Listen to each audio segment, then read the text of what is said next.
Japan races to control the emergency at the Fukushima nuclear plant. Nervous residents flee from the growing crisis. For the elderly running from a disaster, this is their second nuclear crisis of their lifetimes. It's so scary, says the 75-year-old evacuee. For this generation, this all echoes of 66 years ago when these men were children. They survived Japan's first nuclear crisis when the U.S. dropped atomic bombs on Hiroshima and Nagasaki, ending World War II. バットで野球のバットで殴られるようなガーンという衝撃を受けて It felt like being hit by a baseball bat in the head, and that was only the beginning, says Mikiso Iwasa. He was just 16 years old then, living less than a mile from Hiroshima's epicenter.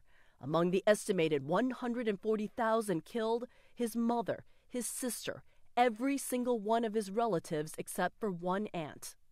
Are you a living example of the price of nuclear technology? I am, he says. We are the first victims of the nuclear era. As he watches a crisis at Fukushima and the impact on their generation now hit twice by nuclear emergencies, he says, I strongly question whether nuclear energy is helping peace and life. Both Iwasa and Terumi Tanaka believe nuclear energy should not exist, especially in earthquake and tsunami-prone Japan. Do you believe the benefit of nuclear energy outweighs the cost? For me, no, says Tanaka, only 13 years old when the bomb fell on Nagasaki. He was less than 2 miles from the epicenter, spared from the burns, but he sees the long-term health impact of radiation. Nuclear power, unless made 100% secure, should never be allowed in any form near mankind, they say. Japan's past and present, says Tanaka, proves it.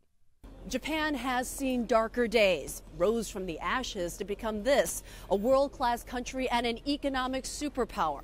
The World War II survivors believe that Japan will emerge from this nuclear crisis.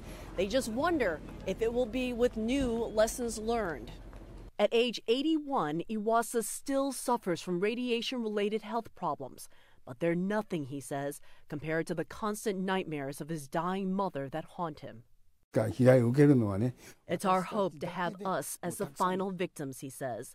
I hope it won't ever happen to your generation. Kyung-la, CNN, Tokyo.